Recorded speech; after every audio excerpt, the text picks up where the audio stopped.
Muy buenos días, me da mucho gusto en esta mañana anunciarles la nueva serie que vamos a comenzar, titulada Israel, la higuera y los últimos tiempos. Israel, la higuera y los últimos tiempos. Abran sus Biblias en el capítulo 24 del libro o el Evangelio de Mateo. Mateo 24, versículo 33 al 34. Este pasaje nos servirá como una plataforma bíblica y teológica sobre todo lo que vamos a desarrollar. Acabamos de terminar el misterioso rapto y creo que cubrimos de una forma exegética bastante detallada la doctrina tan importante del arrebatamiento de la iglesia.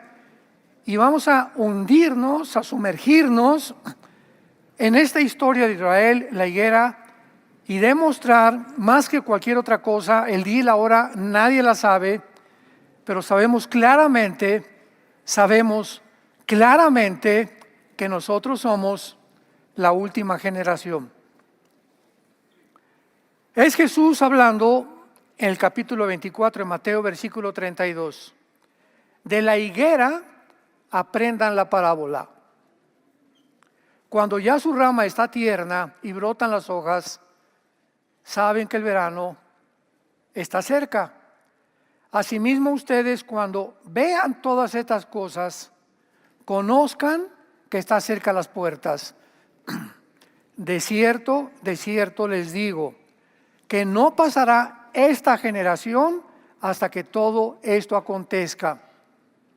Rápidamente, antes de desarrollar todo este tema que nos va a llevar 4 o 5 conferencias tal vez, es importante que nosotros sepamos que la higuera representa a la nación de Israel. De eso no hay absolutamente ninguna duda alguna.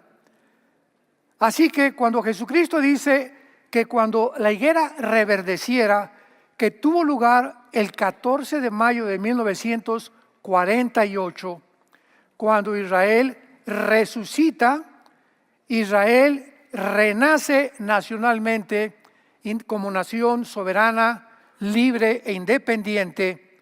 En ese momento comienza la cuenta regresiva de Dios.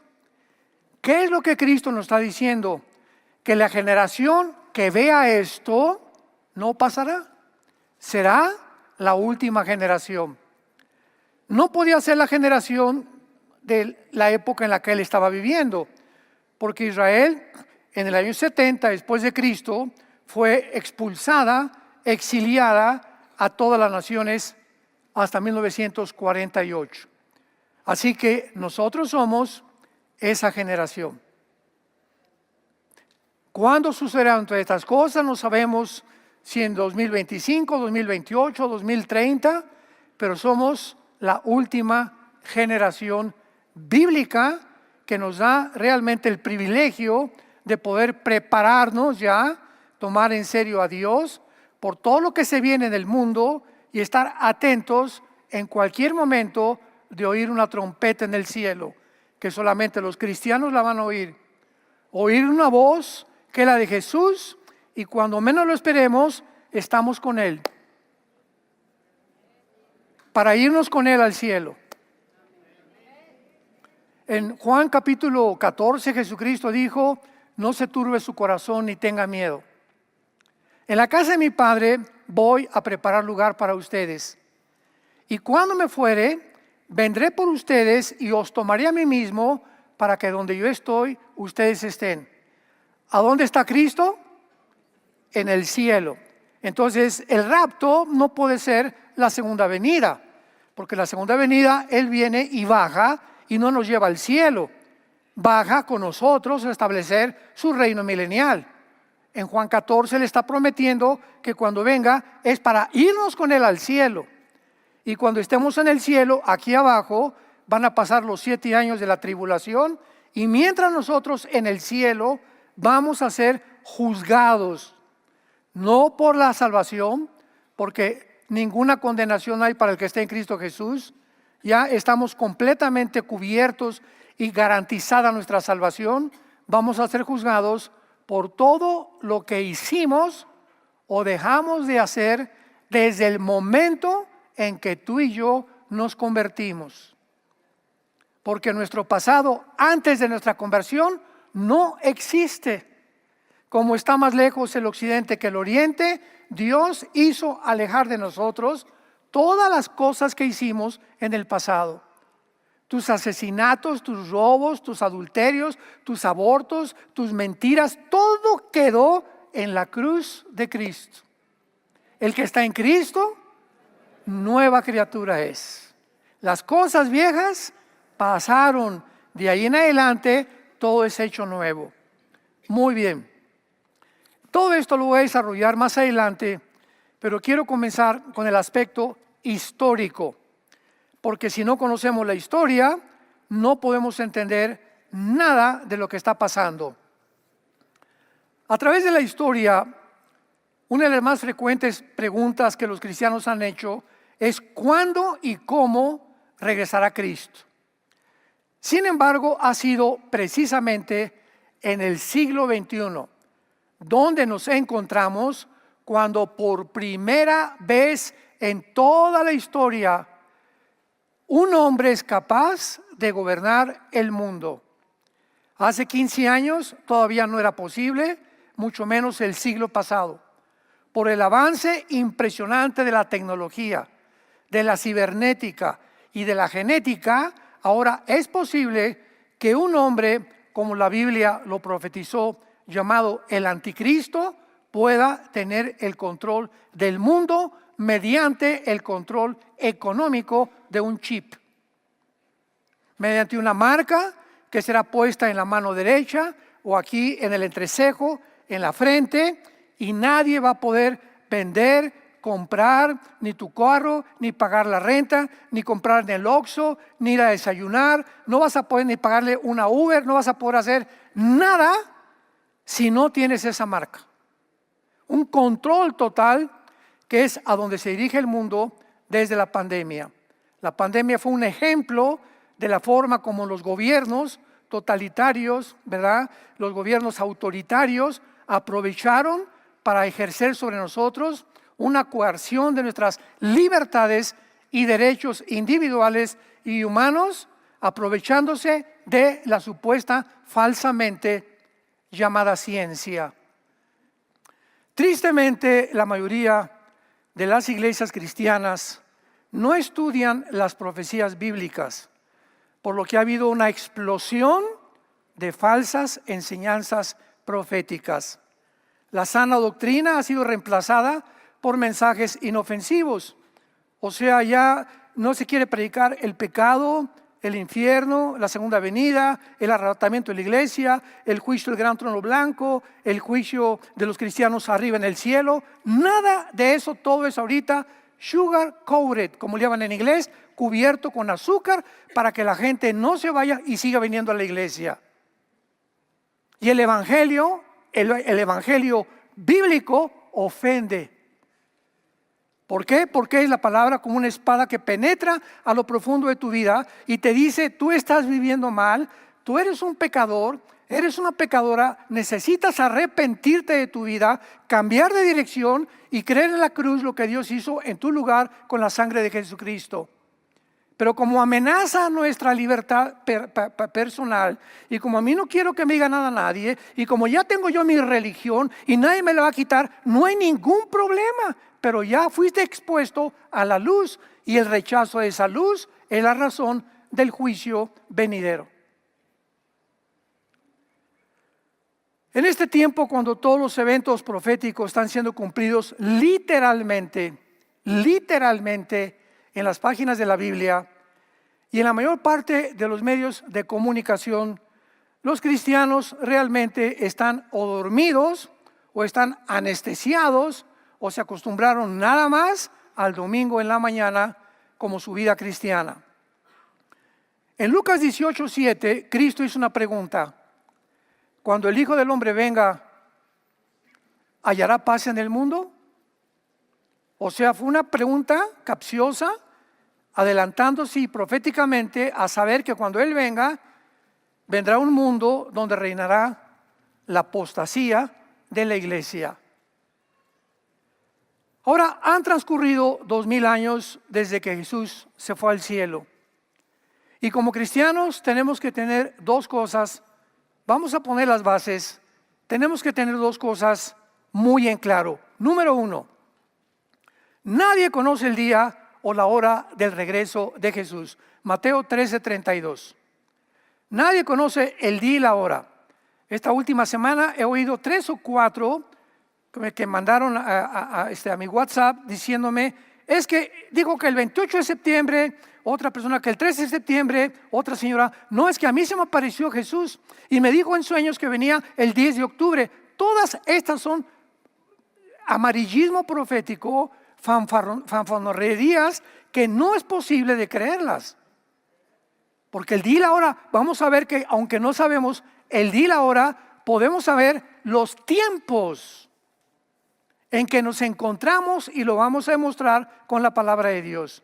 Entonces es muy importante poner en claro esto. Y en segundo lugar, que sí podemos conocer los tiempos en que nos encontramos. Veamos algunos pasajes, Mateo capítulo 16. Para demostrar esto, siempre respaldémonos con la Biblia. Mateo 16. Vinieron los fariseos y los saduceos para tentarle y le pidieron que le mostrara señal. Una señal del cielo, muéstranos. Mas él respondiendo les dijo, cuando anochece, dice en buen tiempo porque el cielo tiene arreboles y por la mañana hoy habrá tempestad. Porque tiene arreboles el cielo nublado.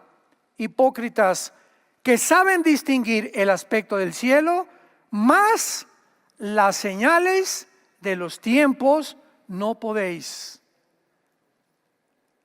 La generación de Cristo tenía la responsabilidad de conocer que aunque no sabían todavía muy claro que el Mesías tenía que morir crucificado, pero que vendría alguien que era el hijo de David a tratar de instaurar el imperio romano y vencer al imperio romano y libertar a Israel, ellos conocían claramente. ¿Quiénes lo conocieron? Los Reyes Magos. Los Reyes Magos. ¿Quiénes sean los Reyes Magos? Bueno, sabemos que la palabra mago, magí, ¿verdad? En el latín no es una persona que, como la magia que se practica actualmente, eran reyes que eran científicos o se les podría llamar astrónomos. ¿Quiénes eran estos tres personajes que no son Melchor, Gaspar ni Baltasar, ni tampoco Chencho, ni Chencha, ni Chencho? Son hombres que han inventado. Eran personas que venían de Irak, guiados por una estrella, por una luz. ¿Y quiénes eran? Bueno, si retrocedemos 600 años antes de Cristo, Daniel lo nombraron el jefe de los astrólogos de Babilonia. ¿Se acuerdan los que han leído el libro de Daniel? Fue nombrado jefe de los astrólogos porque le salvó la vida cuando no le pudieron interpretar al rey Nabucodonosor el sueño. Y lo nombró el rey, el jefe de los astrólogos. Entonces Daniel les compartió la semana 70 de Daniel 9, 24 al 27. Y sabemos que estos han de haber sido la tercera generación de estos maestros de Daniel o discípulos de Daniel que supieron claramente que iban a ser un Mesías en Belén.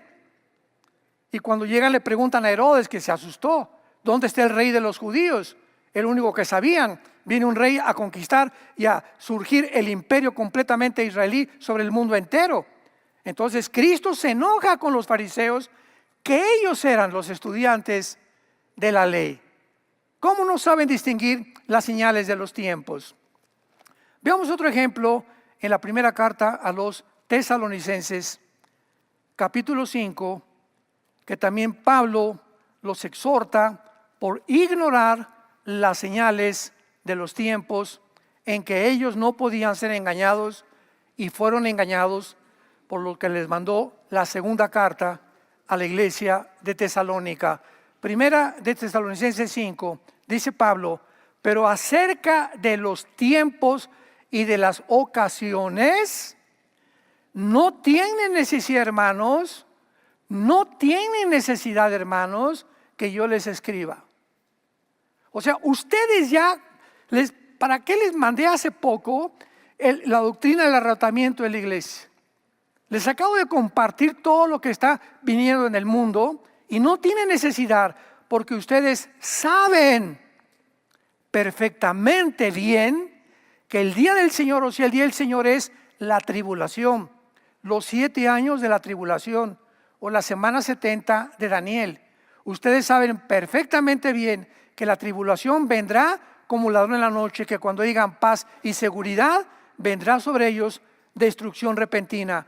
Y en la segunda carta a los tesalonicenses, les tiene que volver a escribir a estos cabezones tesalonicenses, porque le mandaron otra carta a Pablo diciendo que ellos ya creían que había maestros, según Tesalonicenses capítulo 2, del 1 al 5, que ya estaban en el día del Señor, que ya estaban en la tribulación. Y Pablo les dice en la segunda carta, es que la tribulación no puede venir porque antes viene la apostasía y que se manifieste el anticristo. Entonces, ¿ya está el anticristo? No, pues entonces no estamos en la tribulación. ¿Ya están los sellos? ¿Ya murió una cuarta parte de la humanidad en el cuarto sello?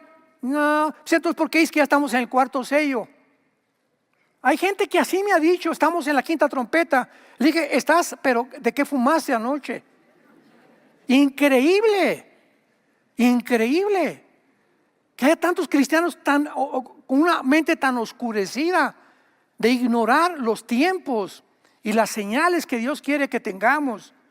La palabra tiempos, apúntalo aquí, es la palabra cronos, que es de ahí viene la palabra cronología. No tenemos necesidad de saber qué es lo que viene primero. Primero viene el arrebatamiento de la iglesia, después viene el anticristo, se manifiesta, los 7 años de tribulación, el milenio, el reino mesiánico y finalmente la eternidad, Apocalipsis 21 y 22. Esto se llama cronológicamente descrito los eventos de la palabra de Dios, y las ocasiones es la palabra kairos, ¿verdad? Que es tiempos específicos o tiempos determinados. Cuando sucede tu cumpleaños, el día de la independencia, el día de la Navidad es el 24, el 7 de junio son kairos, pero el calendario de todo el año se llama cronos, lo que es cronológico. Ahora también alguien ha dicho, vayamos rápidamente al libro de los Hechos, capítulo 1, Hechos 1. Todo esto lo tenemos que ver, como les dije anticipadamente, con detalles. Tengo una carga, como ustedes no se imaginan, por esta serie, porque es importantísimo ya profundizar la Biblia. Hechos 1, versículo 6. Aquí están ya los discípulos con Jesucristo resucitado, antes de que Él ascendiera al cielo. Noten ustedes que los discípulos tenían dudas, todavía muchas dudas, pero la más importante de ellas era que Abraham, Isaac, Jacob y los profetas han profetizado en todo el Antiguo Testamento que venía un reino para Israel, que Dios no había acabado con Israel, que Dios va a levantar otra vez a la nación de Israel. Entonces ven que Cristo muere y que se va, y le hacen la pregunta, versículo 6. Entonces los que se habían reunido le preguntaron diciendo, Señor, ¿restaurarás el reino a Israel en este tiempo? O sea, ¿ya te vas? ¿Y qué de las promesas que nos hicieron Abraham, Isaac, Jacob y los profetas? ¿Dónde está ese reino? Creíamos que tú eras, y ahora resucitado, ¿no vas a establecer tu reino? Y entonces Cristo les contestó, no les toca a ustedes saber los tiempos o las sazones que el Padre puso en su sola potestad, pero recibirán poder cuando el Espíritu venga y me serán testigos. Pregunta, ¿hay una contradicción entre esto y la primera carta a los tesalonicenses que acabamos de leer? Aquí les dice Cristo, a ustedes no les toca saber los tiempos y las sazones, y Pablo llega y les dice a los tesalonicenses, ustedes ya no tienen necesidad de saber por qué, porque cuando esta pregunta le hicieron a Jesucristo era antes de la venida del Espíritu Santo. El Espíritu Santo no había venido a darles, a inspirarles toda la verdad de las Escrituras. Pero una vez venido el Espíritu Santo, los apóstoles comenzaron ya a explicarles los tiempos en que nos encontrábamos.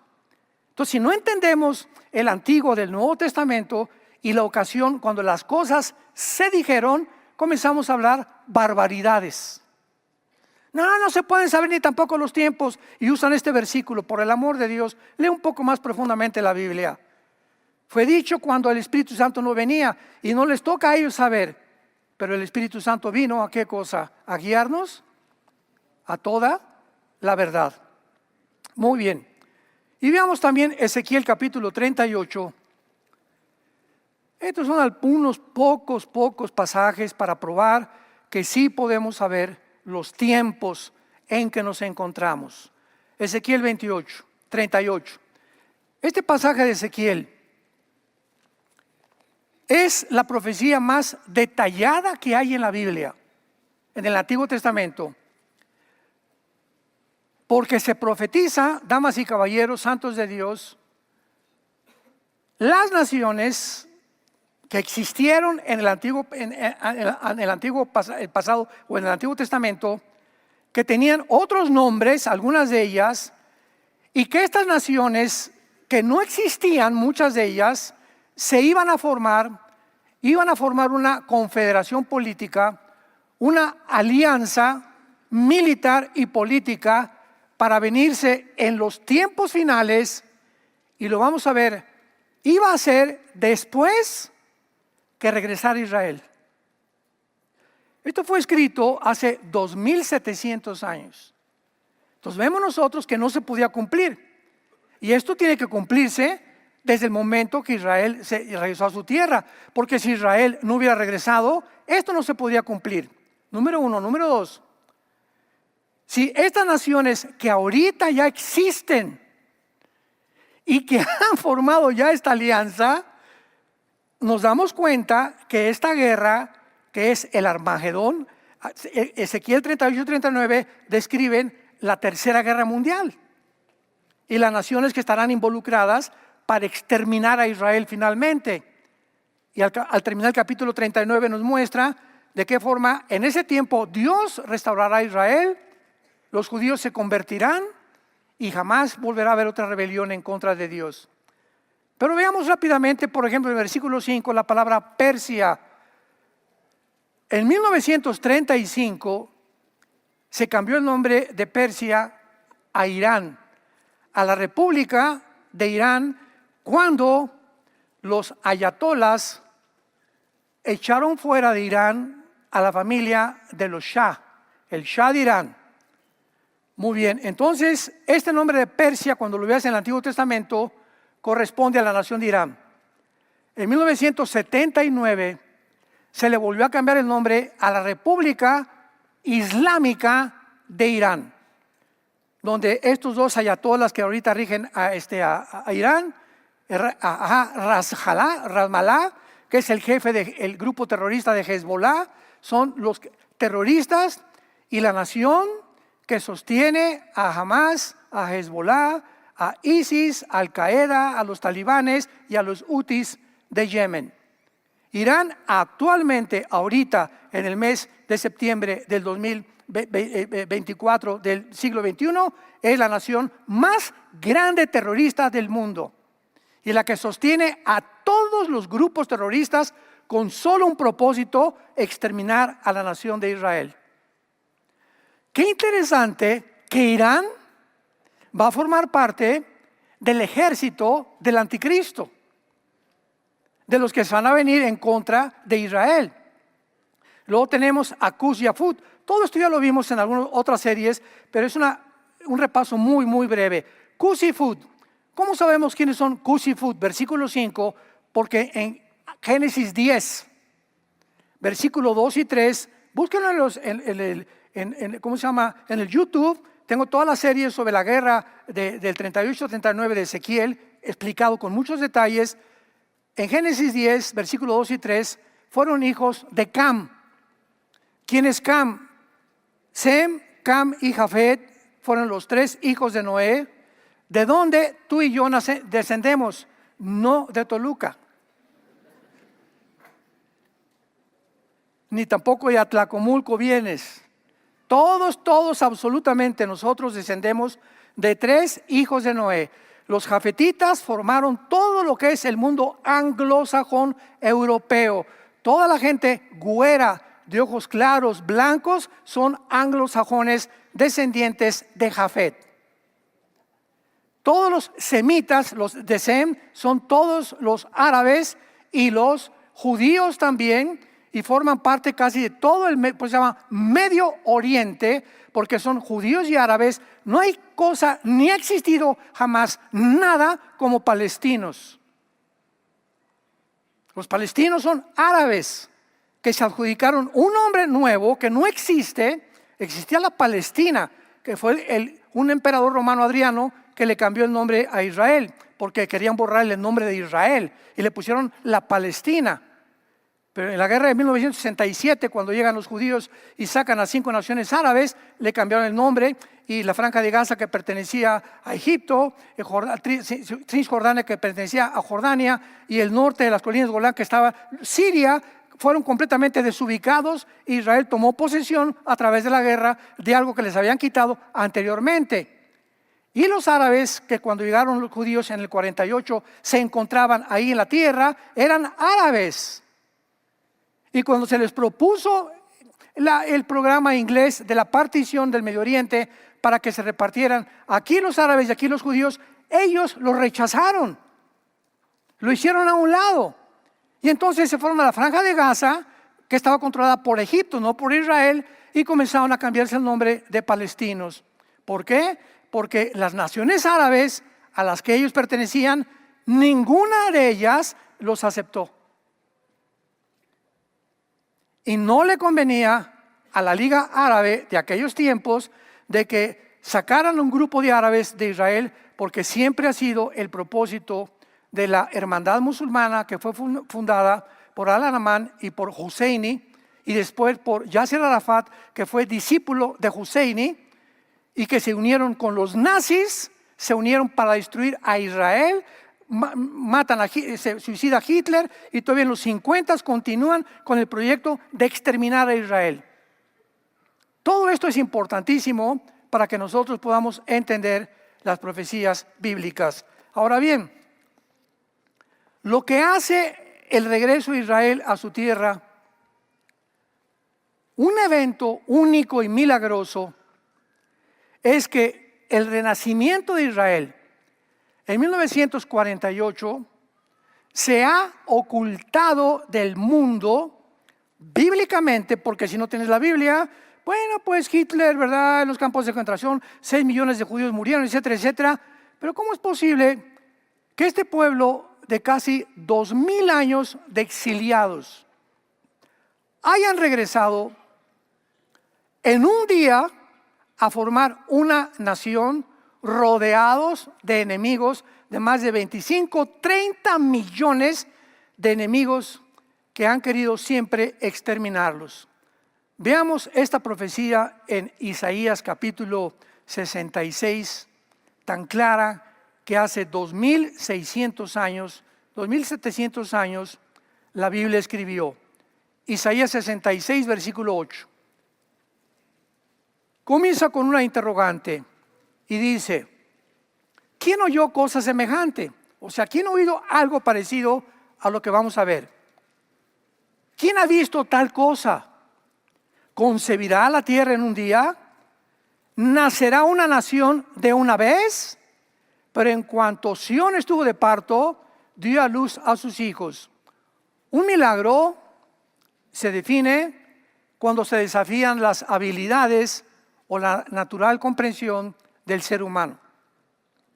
Lo que hace el nacimiento de Israel, el renacimiento nacional de Israel, milagroso, es que ninguna otra nación en la historia ha regresado después de haber sido exiliada por más de una generación, por más de 70, 80, 90 años de edad. Israel fue exiliada casi 2000 años. ¿Y regresaron con la misma cultura? el mismo idioma, las mismas tradiciones y la misma religión y el mismo nombre de Israel, el mismo nombre de Hashem, el mismo nombre de Yeshua HaMashiach, el mismo nombre en el hebreo que todos habían enseñado desde miles de años antes por los profetas. Nadie en la historia ha podido igualar este milagro. Muy bien, ¿por qué lo hizo Dios? Por la siguiente razón. Llegan los judíos en el 48 milagrosamente. Milagrosamente, vamos a ver más adelante las etapas que tuvieron que atravesar para que pudiera lograrse que Israel estuviera en su tierra. No nos imaginamos, fueron 2 guerras mundiales casi y la caída del antiguo imperio otomano para que pudiera Israel llegar a Israel. Entonces, esto es milagroso. Aparte de esto, 1948, 14 de mayo, David Ben Gurión, primer ministro de Israel, es nombrado.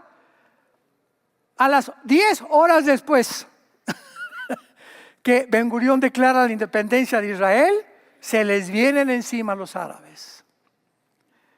Vamos a tomar en cuenta y a recordar que los judíos venían del holocausto. Los judíos no tenían armas en aquel tiempo. Cada día estaban comenzando, imaginémonos nada más, no tenían reglas, no tenían una política, no tenían una constitución todavía. Y vencen a las naciones árabes milagrosamente. Todavía hay más. 1956, el presidente Gamal Nasser de Egipto, del 48 nos brincamos a 1956. Proclama, destruyamos a los árabes porque invadió el canal de Suez. Son derrotados otra vez los más de 4 naciones árabes por los judíos milagrosamente. 1967, la Guerra de los 6 días. La Guerra de los 6 días se encuentra registrada en la Academia West Point de Estados Unidos, que es una academia militar muy famosa, como una de las guerras, y en la historia y en las enciclopedias también, más milagrosas que las de Napoleón Bonaparte, que las de Aníbal, que las de Alejandro el Magno, que de todos estos grandes conquistadores del pasado. ¿Por qué? Porque el 1 de junio de 1967, otra vez el presidente de Egipto, Nasser, le habla a Irak, a Siria y a Jordania para que se junten bajo esta bandera que levantaron. Exterminemos a los judíos. Exterminemos el Estado de Israel. A los 3 días, los judíos ya estaban reconquistando la ciudad de Jerusalén. Entró el general Moshe Dayan a Jerusalén, entraron al Muro de los Lamentos, ahí oraron y lloraron y le dieron gracias a Dios. Señor, esto es un milagro. Otra vez Jerusalén en nuestras manos, porque sin Jerusalén no hay probabilidades de que sea Israel, porque es la ciudad santa, el terreno sagrado. Igualmente para los musulmanes es sagrado porque ahí tienen la mezquita de Omar todavía, la cúpula de la roca. Y entonces los judíos habían conquistado las colinas del Golán, la franja de Gaza que estaba en Egipto y Cisjordania, y se retiraron de la península del Sinaí. Ya estaban en la península del Sinaí y las Naciones Unidas en ese tiempo le dijeron: sálganse de ahí porque entonces ya se hace una guerra mundial, porque ya esto es demasiado. Entonces los judíos accedieron, salieron del Sinaí, pero se quedaron con las colinas del Golán, se quedaron con el banco occidental, que es la ciudad de Jericó o la Cisjordania, y se quedaron con toda la franja de Gaza, donde estaba Egipto, permitiéndoles a los árabes que estaban en Israel que vivieran en Gaza, porque ninguna otra nación les había dado hospedaje ni asilo tampoco. 1973, otra guerra se viene contra ellos en Yom Kippur, que es el día más sagrado para los judíos, entre septiembre y octubre de nuestro calendario. Vuelven los judíos, vean, 48, 56, 67 y 73, 4 guerras en las que Israel milagrosamente, así como fue fundada, sobrevivió. Y desde 1973 hasta nuestros días, estamos en septiembre del 2024, se cansaron, las naciones árabes se cansaron de hacerle guerra a Israel. Entonces Yasser Arafat, que en las 40-50 fue discípulo de un hombre llamado Husseini, junto con Al-Laman, que fundó la hermandad musulmana en Egipto, comenzaron a ser entrenados para que en Gaza se formara un equipo militar y pudieran a través de un ejército derrotar a Israel. Nos iban a conformar vivir en una franja de 50 kilómetros de distancia, 10 kilómetros de ancho, como ciudadanos pacíficos. No, ellos han tenido y han jurado, y se encuentra en la Constitución, googléalo, la Constitución de la Organización para la Liberación de Palestina. Tenemos que exterminar a Israel. Es una enemistad de hace siglos. Es un odio impresionante, satánico. Y qué interesante que los nazis se unieron con Husseini y se unieron con todos los el que formó la hermandad musulmana para destruir a los judíos. Veamos cómo se forma como una metástasis. Se forma una agrupación, como decía mi abuelo, son lobos de la misma loma. El mal atrae al mal. Lo semejante atrae a lo semejante. Tú eres una persona buena, buscas personas buenas con tener amigos. Eres borracho, parrandero y jugador. ¿Quiénes van a ser tus amigos? Igual que tú. Eres una persona adúltera, estás con adúlteros. Eres una persona que le interesa el dinero, vas a buscar personas a quien les puedas tú sacar dinero o hacer negocios. La amistad no existe para hacer negocios, existe los intereses económicos o políticos nada más. La amistad queda completamente en el suelo. Lo semejante atrae a lo semejante, lo dicen los salmos. ¿Qué hicieron entonces? Formar grupos guerrilleros. Y se levanta entonces el primer líder de la Organización para la Liberación de la Palestina, 1968, Yasser Arafat. Nació en Egipto, fue criado en Egipto y finalmente, ¿verdad? Husseini fue su maestro y comienza Arafat a formar la Organización para la Liberación de Palestina con el propósito de formar guerrillas, porque ya guerras ya no querían, meterse vestidos de civiles para que si atacaran los judíos, el mundo dijera, están matando civiles, para que sin uniforme ellos pudieran esconderse detrás de las ropas de los civiles. En 1979, cuando Irán se vuelve islámico y cuando comienzan a promover el islamismo y el exterminio de Israel, le hablan a Arafat y le dan una recepción de héroes en Teherán. Y lo reciben los ayatolás a Yasser Arafat y lo nombran el jefe no solamente de los palestinos, sino también para formar otro grupo llamado Hezbollah, que significa en árabe el partido del pueblo. ¿Quién es este grupo Hezbollah? Ya Irán tenía un equipo, como aquí antiguamente los dos presidentes que había en México, el Estado Mayor Presidencial. Estaban Los Pinos, el Estado Mayor eran militares que se encargaban, ¿verdad?, de cuidar al presidente, de las cosas más altas militarmente. Entonces tenían un Estado Mayor Presidencial los iraníes llamado las Guardias Revolucionarias. Era todo un conjunto de militares que rodeaba a los ayatolás para protegerlos y en una guerra poder defender a Irán. Entonces estos guardias revolucionarios sacaron al 30% de ellos y los comenzaron a entrenar para poder sabotear y poder hacer la guerra debajo del agua a Israel. Y nació Hezbollah. Y hasta el momento, no sé cuánto supieron ustedes, desde el siglo pasado hasta ahorita, no han dejado de mandarles misiles, cohetes.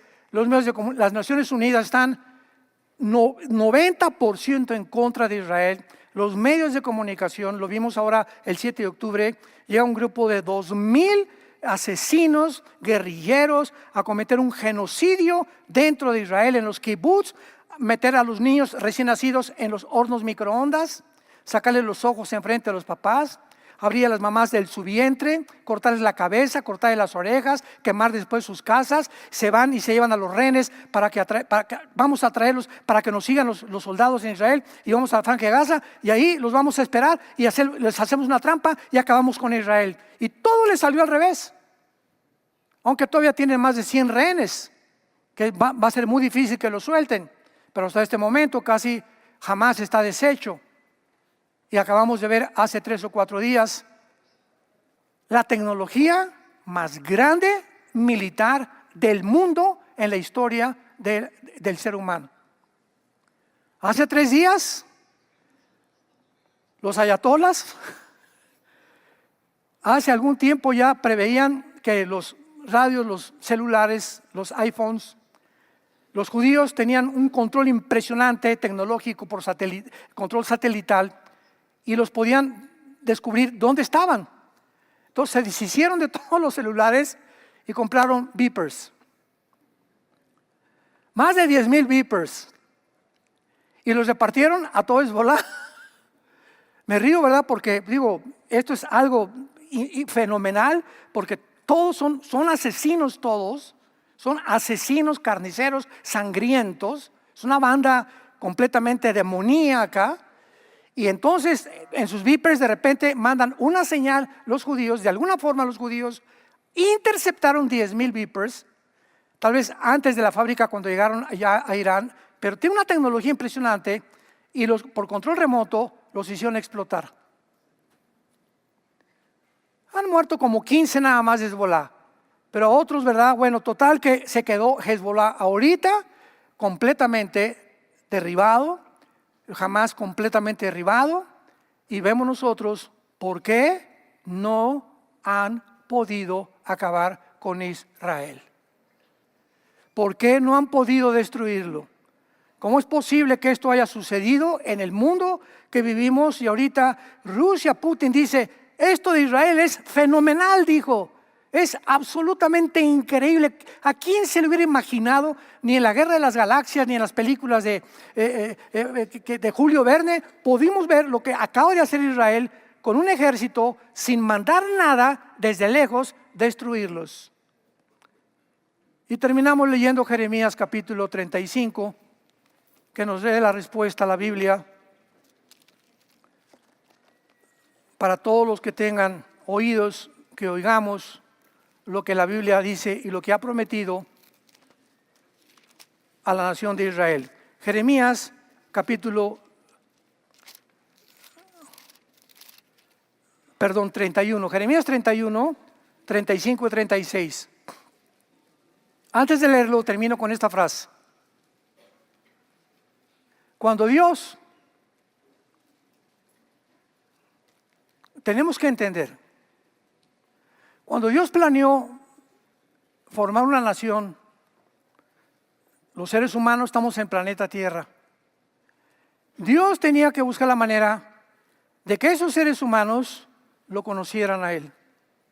Si es que hay un creador, si es que no somos de la nada ni venimos de los animales. Entonces Dios escoge a un hombre llamado Abraham para formar esta nación. Y para que a través de esta nación diera a conocer al mundo entero que Dios es uno, que se llama Yo soy el que soy, Jehová. Y que a través de esta nación Dios manifestara sus propósitos, sus códigos morales y sus valores a través de esta nación. Por eso Dios los escogió. Imaginémonos a Satanás. En cuanto Satanás vio que los judíos eran la nación que dio a conocer al mundo los mandamientos de Dios, los valores morales, qué es bueno, qué es malo, ellos se vino contra ellos, y hasta ahorita no ha terminado de poder exterminarlos. Esto nos hace y nos da la comprensión de por qué los judíos han sido el grupo étnico más calumniado, más perseguido, más asesinado en la Inquisición, en los hornos de Hitler, a través de los tiempos, de todas las naciones los han expulsado. ¿Por qué ellos? ¿Por qué tienen que ser ellos? Y ahora nosotros los cristianos, como en la inauguración de los Juegos Olímpicos. ¿Por qué tenían que burlarse de la última cena de Cristo? ¿Por qué tenían que burlarse del Apocalipsis, aunque ellos no lo sabían? ¿Por qué el ataque ahora es a los judíos y a los cristianos? Porque somos injertados en el mismo olivo, Romanos 11. Por eso, si hay alguien ahorita en el mundo que defiende a Israel, debemos ser los cristianos. No a los judíos ortodoxos que se vistan de negro, que nos odian con odio jarocho, porque son los fariseos del siglo XX. Cuando hablamos de Israel tenemos que definir quién es Israel actualmente. Pero ¿por qué ha pasado esto? Escuchémoslo. Jeremías 31, 35. Así ha dicho Jehová: que da el sol para la luz del día, las leyes de la luna y de las estrellas para la luz de la noche, que parte el mar y brama sus ondas, Jehová de los ejércitos es su nombre. Si faltaren estas leyes delante de mí, dice Jehová, también la descendencia de Israel faltará para no ser nación delante de mí eternamente. ¡Wow! Sigamos. Así ha dicho Jehová: si los cielos arriba se pueden medir y explorar abajo los fundamentos de la tierra, también yo desecharé toda la descendencia de Israel por todo lo que hicieron, dice Jehová.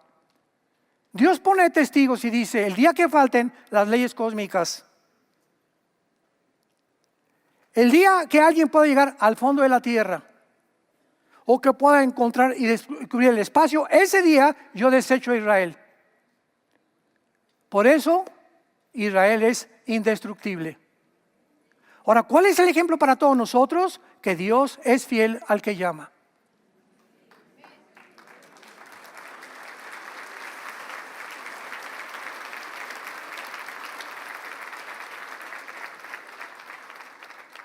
Simplemente Dios nos está diciendo: vean, después de todo lo que me hicieron, lo que le hicieron a mi hijo, soy fiel. ¿Qué nos dice a la iglesia eso? Que nunca te dejaré ni te desampararé. Después de lo que le hiciste a tu esposa, a tu novia, a tu novio, tus abortos y todo, te amo. Quiero tener misericordia de ti, porque de tal manera los amo que mi hijo pagó por ti y por mí lo que tú merecías pagar, la condenación eterna. Y cuando los cristianos descubrimos todo esto, ya no somos antisemitas, porque es impresionante que el antisemitismo, el odio contra Israel, está entrando a las iglesias cristianas. ¿Por qué? Porque no conocen la Biblia. Simplemente por esta razón, por una ignorancia impresionante de las profecías bíblicas. Y tenemos ya que despertar y darnos cuenta que tenemos que orar por Israel, por México más que nunca, por Estados Unidos, por las naciones del mundo. Es nuestra responsabilidad y además continuar ganando las almas. Padre, te damos gracias por tu palabra, porque los cielos y la tierra pasarán, pero tus palabras, así como Israel, fue recogida milagrosamente, sostenida milagrosamente, preservada milagrosamente hasta el final. Solamente nos habla que si tú has sido fiel con esa nación, lo serás también con nosotros, con tu iglesia, hasta el fin. Gracias, Padre, porque es la evidencia más grande que tú existes, la sobrevivencia de la nación de Israel. Te alabamos y te bendecimos por tan grande misericordia, por un amor tan infinito, por la profundidad de tu sabiduría, de tus decretos, de tus conceptos, de tus dichos y de todos aquellos preceptos que nos has dejado para saber que somos tus testigos de que tú eres Dios en el cielo y en la tierra. A todos ustedes que nos ven por la televisión, les invitamos a que en esta mañana haz la paz con Dios. No sigas en ese camino que conduce a la muerte, porque hay caminos que parecen derechos, pero su fin es muerte. El pecado trae tristeza, trae destrucción, amargura, rencor, odio. Las dos fuerzas más grandes del universo son el amor o el odio. ¿En qué campo te quieres poner? El odio no dura. El odio es autodestructivo. El amor es eterno. Es paz. Es dominio propio. Es gozo. Es tranquilidad en el alma de saber que no estamos solos, que Dios nos ama. Dile: Jesús, te pido perdón por mi vida. Creo que en la cruz pagaste por mis pecados, que a los 3 días resucitaste entre los muertos, y te pido que entres a mi corazón como mi Señor y mi Salvador. Te doy las gracias por tan grande amor. Amén. Los cielos y la tierra pasarán, y mis palabras permanecerán. Así como Israel acabó en la apostasía, teniendo esto, la Biblia profetiza que así acabará la iglesia también. Muy pocos son los que se van a salvar, porque angosta y estrecha es la puerta que conduce a la salvación, y muchos van a querer entrar y no van a poder, porque no querían pagar el precio. No solamente de creer en Cristo, el diablo también cree en Dios. El diablo no es ateo. No querían pagar el precio de seguir sus pisadas, obedecerlo en sus mandamientos. Y ancha y espaciosa es la puerta que conduce a la perdición, y la mayoría van por ella. ¿En qué puerta te encuentras? ¿En qué camino estás caminando? Ven ahora que Dios te habla. Arrepiéntete de tu vida y siga a Jesucristo, y ten esa paz que sobrepasa todo entendimiento, que guardará tu alma hasta el final de tu vida. Amén.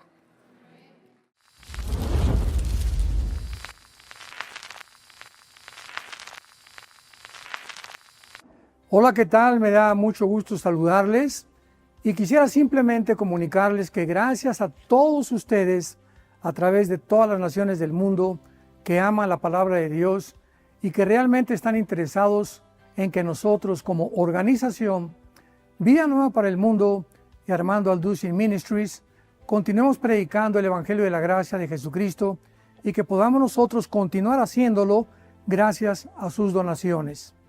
Este año cumplimos 46 años de ministerio, 46 años donde hemos predicado, hemos enseñado, hemos tenido seminarios y de diferentes formas de estudios bíblicos alrededor del mundo, y hemos pensado y considerado de una forma fiel el Evangelio de la sana doctrina de Jesucristo. Nosotros, con todas estas donaciones, tenemos que sostener pastores, misioneros, obras, equipos de televisión, y aún continuamos buscando la manera de poder elevar este ministerio. Hasta este momento quiero que ustedes estén enterados que no tenemos una sola propiedad como organización, y así hemos trabajado durante 46 años porque le damos la importancia a la evangelización, a las misiones y también a los hombres de Dios para levantar más pastores. Le damos las gracias, y que pueda Dios con su gracia tocar sus corazones, y que puedan ustedes invertir en un terreno donde es fructífero, porque creemos que ha producido bastante buen fruto para la gloria de Dios. Gracias, muchas gracias por sus aportaciones y por las donaciones que sabemos ustedes continuarán haciendo para que podamos continuar siendo fieles en la predicación del Evangelio de la gracia de Dios. Que Dios les bendiga. Muy buenas tardes ya. Le damos la bienvenida a las redes sociales, a internet, YouTube, live stream. Le damos gracias a Dios por todos ustedes que en este momento sintonizan estas conferencias, y por amar la palabra de Dios, porque la palabra de Dios es viva y eficaz y más cortante que toda espada de 2 filos, y penetra hasta llegar al alma y el espíritu, y discierne las intenciones y los pensamientos del corazón. Una de las cosas que mencionamos ayer cuando analizamos la vida de María, Miriam, que es el verdadero nombre de María, vimos que cuando ella llegó a casa de su prima Elizabeth, se acordarán, Elizabeth tenía 6 meses de embarazada. Ya Juan el Bautista tenía 6 meses ya gestándose en el vientre de Elizabeth. Y lo interesante de esto es que cuando María llega a la casa de Elizabeth y la saluda, recordarán que brincó de alegría el niño. Y entonces Elizabeth, al darse cuenta que dentro de ella brinca en su vientre el feto, le dice a su prima, a María o a Miriam: oye, dichosa seas. ¿Y qué es lo que el Espíritu Santo nos quería mostrar con esto? Que aun cuando tú tienes a tu hijo en tu vientre, y aun cuando primero es un cigote, después un feto, después ya el niño comienza o se prepara listo para nacer, aun cuando tengas a tu hijo, ustedes que están embarazadas y nos escuchan, háblenle a su hijo dentro de tu vientre la palabra de Dios. Tú me puedes decir: oye, pero estoy embarazada, ¿cómo le puedo hablar a mi hijo? Él no entiende. Pero recuerda algo. En Juan capítulo 6, Jesucristo dijo: mis palabras son espíritu y son vida. En otras palabras, cuando tú le hablas a tu hijo: yo te bendigo, en el principio era el verbo era con Dios y el verbo era Dios, en el principio era con Dios, y las tinieblas no prevalecieron sobre la luz, no prevalecieron sobre la luz, y tú eres verdaderamente mi hijo y yo te bendigo, etcétera, etcétera. Cuando tú le hablas a tu hijo en tu vientre, las palabras no llegan a su intelecto, porque no ha sido acabado de formar, llegan a su espíritu. Y el espíritu es la parte que recibe la palabra de Dios, porque la palabra de Dios es espíritu. Y tu hijo, cuando nazca y comiences a bendecirlo desde el vientre, y cuando lo tengas en la cuna, le sigues hablando la palabra de Dios o le lees un salmo antes de acostarte. Ahí estás, en lugar de ala ru ru ru ru, duérmase mi niño, Jehová es tu pastor, nada te faltará, en lugares delicados pastos te hará descansar. Cuando tu niño tenga 4, 5, 6 años, no te imaginas la inteligencia que va a tener.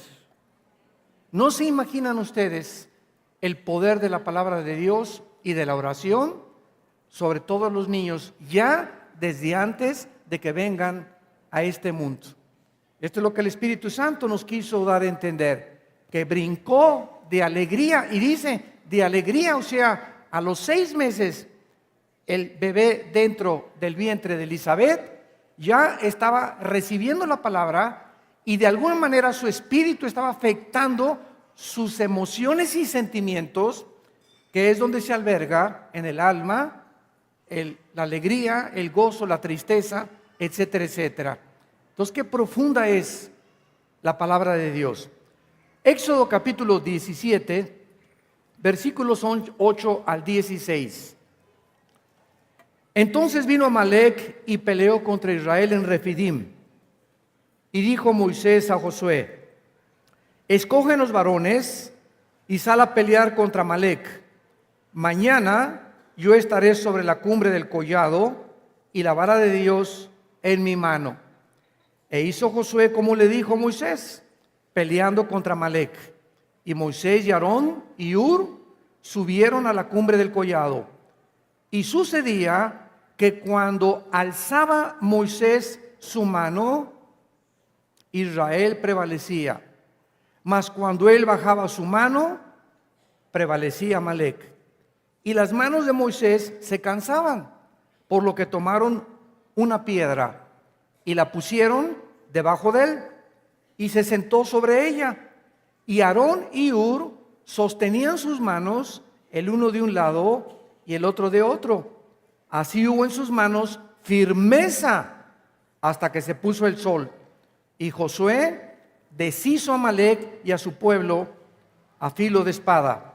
Y Jehová dijo a Moisés: escribe esto para memoria en un libro, y di a Josué que raeré del todo la memoria de Amalec de debajo del cielo. Y Moisés edificó un altar y llamó su nombre Jehová Nisi, que significa Jehová mi bandera. Nisi en el hebreo es bandera. Y dijo: por cuanto la mano de Amalec se levantó contra el trono de Jehová, Jehová tendrá guerra con Amalec de generación en generación. Una de las cosas en las cuales todos nosotros demostramos de qué calibre estamos hechos o cuánta fe tenemos es cuando atravesamos circunstancias adversas y Dios desde el cielo está observando cómo reaccionas. Pues que tu esposo trajo una mala noticia, ¿cómo reaccionas? ¿Te emborrachas? ¿Te acabas la mitad de una de mezcal? ¿O te pones a alabar a Dios? ¿O tu hija se fue de tu casa? ¿Cómo reaccionas? ¿Con desesperación? ¿Con frustración? ¿O tu hijo te trae malas calificaciones? ¿O perdió el trabajo tu esposo? ¿Cómo reaccionamos ante las diferentes circunstancias de la vida? ¿Nos desesperamos? ¿Comenzamos a gritar? ¿O llegamos con el pastor? Pastor, ay pastor, ayúdeme, espérame tantito, ovejita, no somos Dios de los pastores. Antes de que vengas con esa actitud de desesperación conmigo o con cualquier pastor, ¿ya te presentaste antes con tu Padre, con Dios? Entonces, no somos Dios en nosotros para que vengan muchas de ustedes o muchas ovejas. Pastor, o sea, te enfocas a que tu salvación es el pastor y no Dios. Nosotros podemos decirles qué dice la Biblia, pero el que va a cambiar tus circunstancias es Dios, no nosotros. Nunca nos pongan en un pedestal donde no estamos. No somos dioses, estamos para lavarles a ustedes los pies. Estamos para servirlas a las ovejas. No somos algo especial, que somos como cualquier ser humano. Y es importante que ustedes mantengan este balance y no hagan muchas veces de los pastores, ¿verdad?, algo que no somos. En este pasaje, Israel enfrenta una crisis tremenda, pero el Espíritu Santo nos enfoca en la guerra que les amenazaba y en el secreto que existe para que superemos cualquier problema. No importa la noticia que llegue, se cayó el dólar, o se cayó el peso, o bajó el petróleo, o Trump lo eligieron presidente de Estados Unidos, o los maestros ya tienen rodeada aquí toda la ciudad de Oaxaca, o hay problemas por acá, o hay problemas por acá. No importa lo que tú oigas, en ese momento, híncate. En ese momento, híncate. La hija se fue, perdió el trabajo mi esposo, ya se cayó el peso. En el momento en que tú oigas algo que quiere entrar a tu vida, a quitarte la paz, a causarte estrés, a tratar de desviar tu atención y tu enfoque en Jesucristo, híncate. Filipenses 4, 6 y 7. Por nada estén afanadas. ¿Qué es por nada? Significa que no exista absolutamente nada, ni terremotos. Un meteoro se viene contra la tierra, pues que se venga. Y voy a comenzar a contar 1, 2, 3, en 30 segundos estoy con Jesús. ¿Para qué me asusto? Muchas veces yo en el avión me ha pasado, vi una turbulencia tremenda y etcétera, etcétera. Y digo, Señor, si cuando vea el avión que comienza a hacer esto, voy a comenzar a contar 1, 2, 3, 4, 5. Ahí voy, ahí te voy, Jesús, ahí te voy, Jesús. De veras, tan sencillo como eso. Apanicarme de qué me va a servir. Voy a cambiar el rumbo del avión y voy a hacer que se levante el avión. No, en ese momento, ¿verdad? Padre Santo, ahí te voy. Y ni siquiera voy a sentir el trancazo, ¿verdad? Y en segundos estoy con mi Señor, en segundos. Entonces, no hay nada por qué estar afanados en la vida. Ya se fue mi hija. ¿Tu afán y tu estrés va a hacer que tu hija regrese? ¿Tu desesperación va a hacer que tu esposo encuentre otro trabajo? Vean ustedes la línea de lógica elemental de la Biblia y de la sabiduría de Dios. Por nada estén afanados, sino sean conocidas vuestras peticiones, dice Filipenses 4, 6 y 7, sean conocidas las cosas que te embargan y que te quieren quitar la paz y que te quieren llevar a la desesperación y que te quieren impulsar para que tú actúes de una manera violenta o vengativa o amargada, conoce a Dios, todo lo que, dale a conocer todo lo que te embarga, y la paz de Dios, Shalom. Shalom es la palabra en hebreo más preciosa que existe. Cuando Jesús resucitó en Lucas 24, lo primero que les dijo a los discípulos fue Shalom, que significa paz, bienestar, tranquilidad, esperanza, fe, confianza. Esta palabra abarca un espectro impresionante de significados.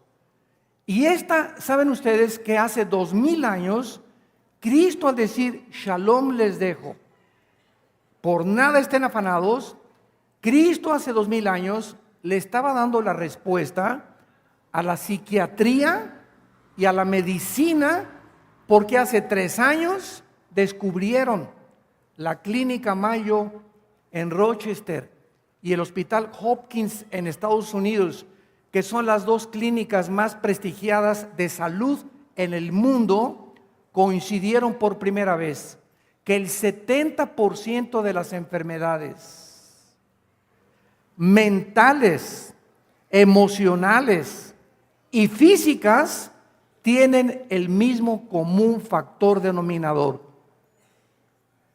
el estrés.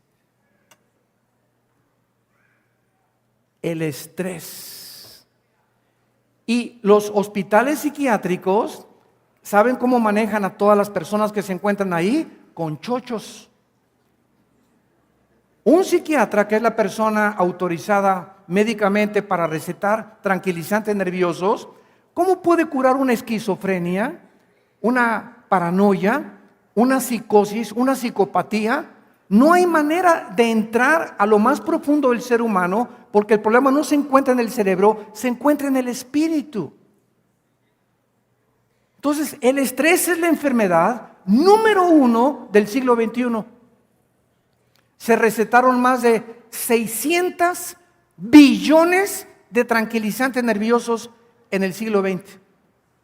Más de 600 billones de recetas de tranquilizantes nerviosos. Prozac, Valium, Equanil, donde las gentes están comenzando a ser manejadas químicamente. Entonces, si tú eres una persona que tomas pastillas tranquilizantes y me dices, bueno, es que el doctor me está vigilando y tomo nada más 2 miligramos, tarde o temprano vas a aumentar la dosis.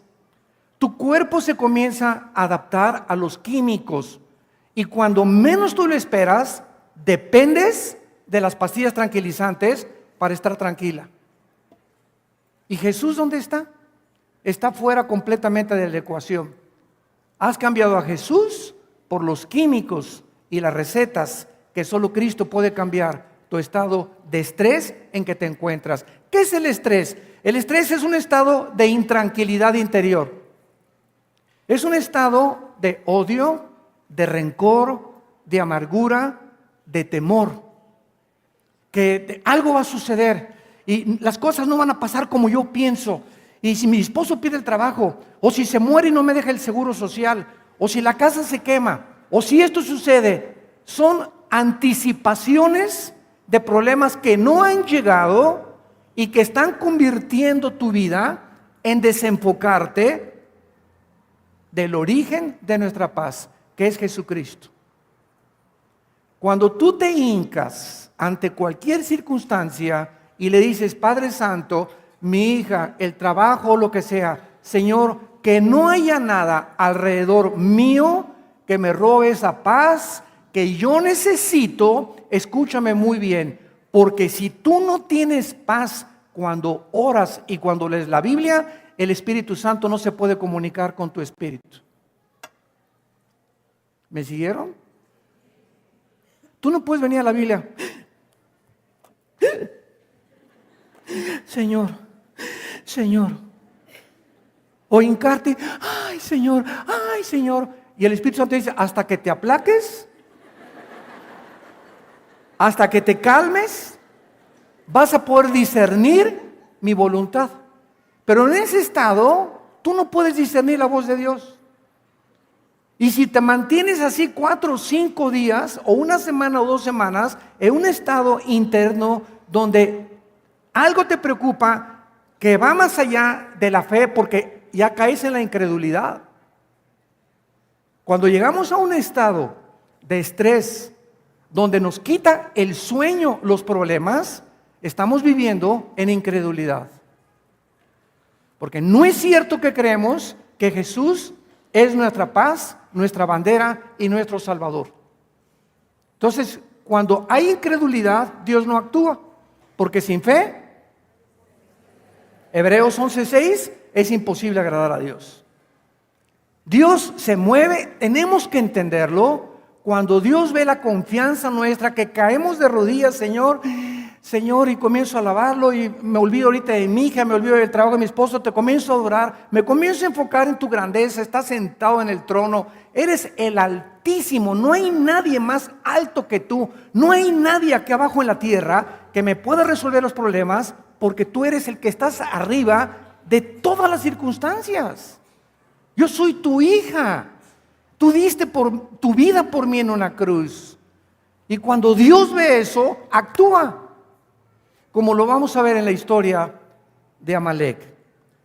En el versículo 8 y 9 de nuestro pasaje, vemos que los amalecitas atacaron a Israel.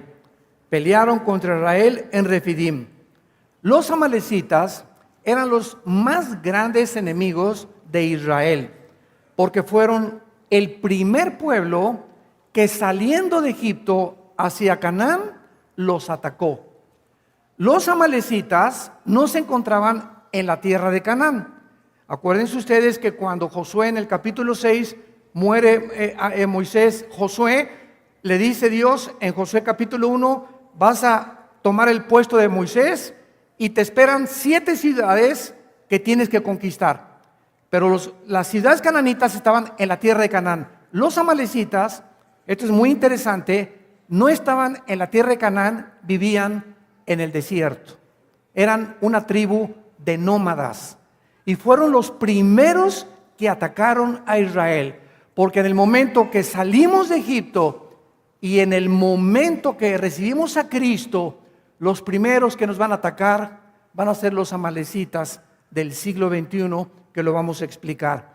Nunca falla que alguien reciba a Cristo e inmediatamente sea atacado por tu familia, por tus primas, por tus amigas, por tus amigos, por tus maestros en la escuela, etcétera, etcétera. Tienes que esperar un ataque, porque ese ataque va a demostrar si realmente naciste de nuevo.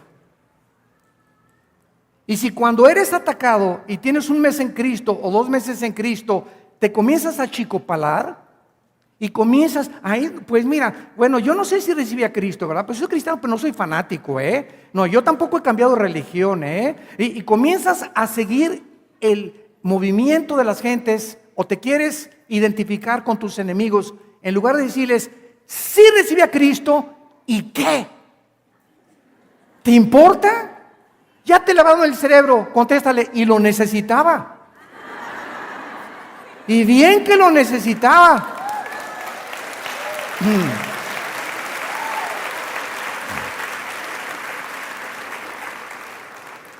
Dios ordenó en Deuteronomio 25 que exterminaran a Amalek.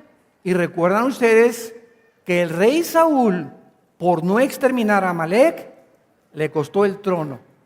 Y así pasa con nosotros cuando permitimos que algún enemigo o algún pecado escondido en el alma no lo llevemos a la muerte. Tenemos que hacer morir las obras de la carne. Colosenses 3, 5 al 6. Tenemos que hacer morir el pecado dentro de nosotros.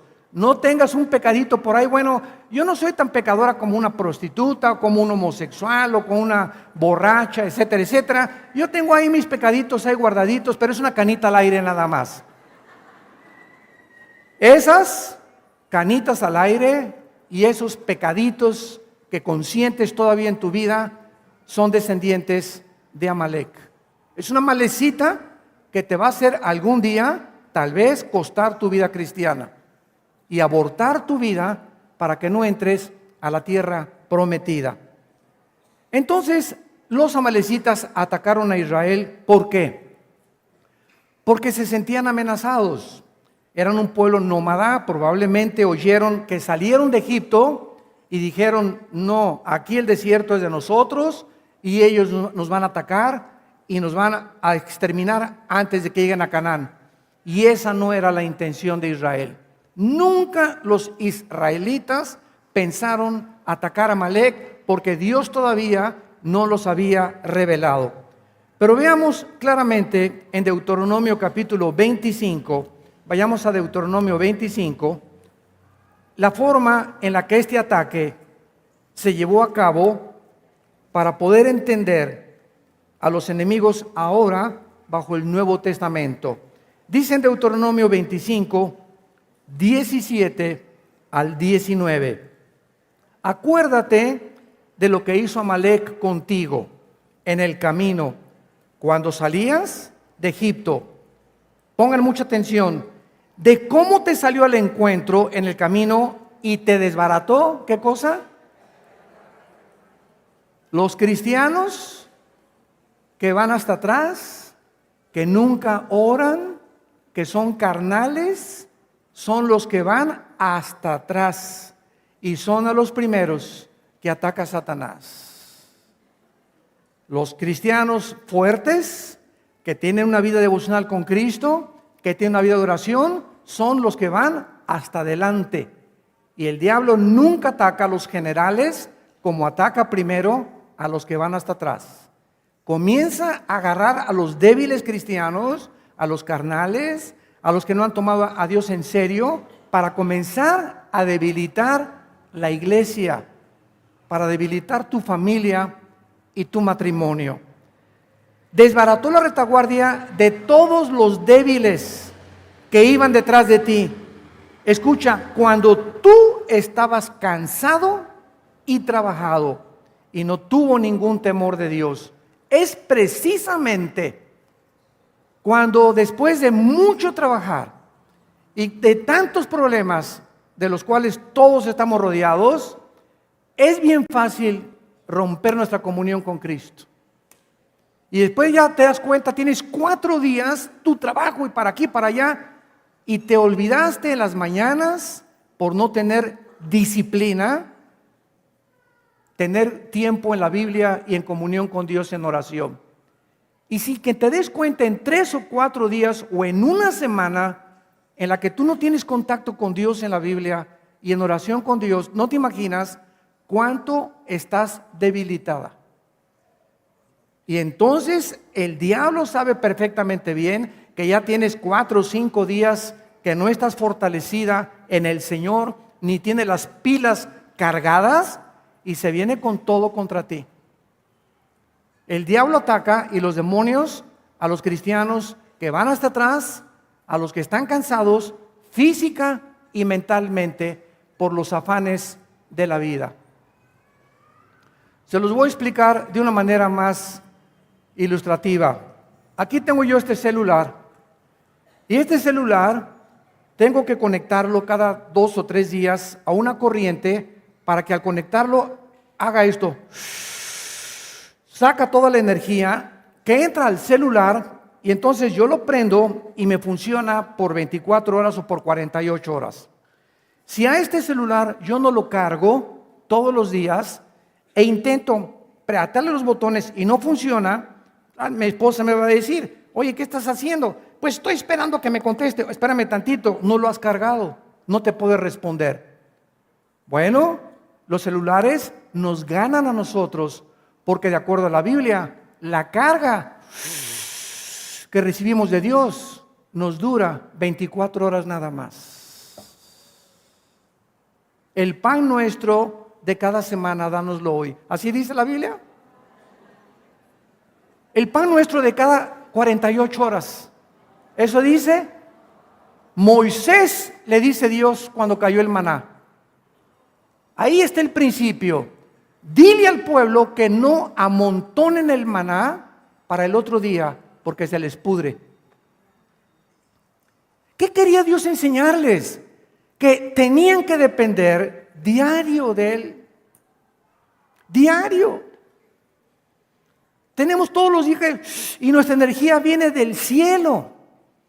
Y si tú tienes 2 o 3 días descargada, porque ya tienes 2 o 3 días que no estás en comunión con Dios, ¿cómo esperas ayudar a tus hijos, a tu esposo, tu vida, resolver los problemas? ¿Y cómo esperas que te bendiga Dios? Dios no te puede bendecir, porque si te bendice descargada, las bendiciones se convierten en maldiciones. ¿Sabías eso? Por eso dice Proverbios: ante todas las cosas adquiere sabiduría más que las joyas preciosas. ¿Por qué? Porque si Dios te da dinero, escúchame, y Dios te prospera en tu negocio y comienzas a recibir riquezas y no tienes la sabiduría para utilizar esas riquezas, las riquezas se convierten en maldición en tu vida. Entonces, si tú adquieres sabiduría, porque es lo que Dios quiere que nosotros la obtengamos, ¿de dónde viene? De la palabra de Dios. Y si todos los días estoy en contacto con la palabra de Dios y en comunión con Dios, me vuelvo sabio y más sabio y más sabio. Y Dios encuentra un instrumento para poder canalizar en tu vida, porque Él sabe que tienes la sabiduría para usar el dinero, para usar la fama, para usar el aplauso, para usar el orgullo y el poder que nos rodean por todos lados. Hace mucho tiempo un predicador dijo muy sabiamente: la peor tragedia que he visto es que una persona alcance el éxito sin estar preparado para ello. Que llegues a la montaña, quería ser Miss Oaxaca, bueno, ya llegaste a ser Miss Oaxaca, o gobernador de Oaxaca, o una empresa, no importa, cualquier persona que llegue a la cumbre, deportistas, artistas, cantantes, empresarios políticos, y allá arriba no tengan a Dios, mientras más alto suben, de más alto van a caer. Porque allá arriba las alturas nos marean las alturas. No fuimos creados para tener éxito sin Dios. Y esta es la razón de los Césares romanos: Saddam Hussein, Stalin, Madonna, Michael Jackson, Elvis Presley, y mencióname deportistas, mencióname políticos, se descomponen. Hace poco supe, ¿verdad?, que este muchacho cantante Justin Bieber, ídolo de los jóvenes, tenía un concierto, creo que en Inglaterra, y harto el muchacho de tanto aplauso y de tanta alabanza, agarró el micrófono y lo aventó y dijo: ya no quiero que me aplaudan, estoy cansado de la adoración. Esto porque ya tiene varios meses que le han testificado de Jesucristo.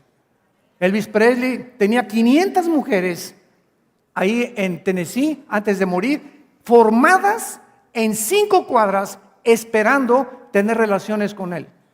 500 mujeres formadas. ¿Saben cómo murió? Por una sobredosis de drogas. Con su cabeza en un plato, a las 2 de la mañana, su hija lo encontró en el baño, boca abajo, muerto en la alfombra del baño. El rey del rock and roll. ¿Cómo murió el pobrecito de Michael Jackson? Un genio bailarín, un genio para la música, pero cuando murió nadie sabía si era hombre o era mujer.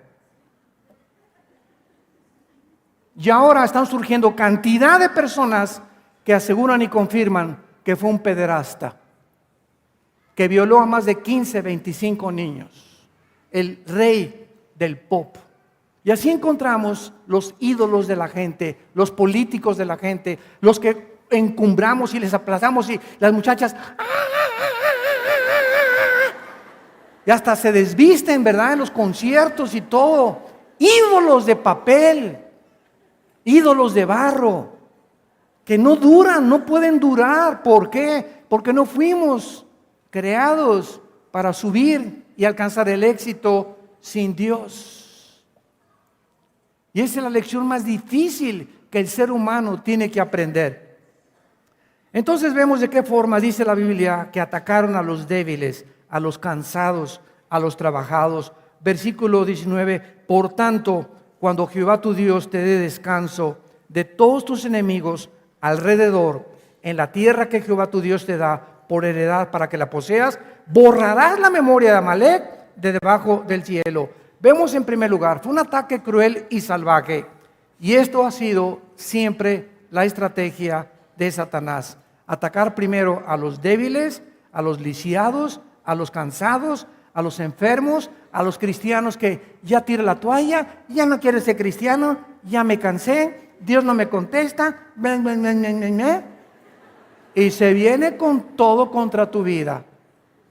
Es un lujo tirar la toalla en la vida cristiana. Cristiano desanimado es un cristiano derrotado.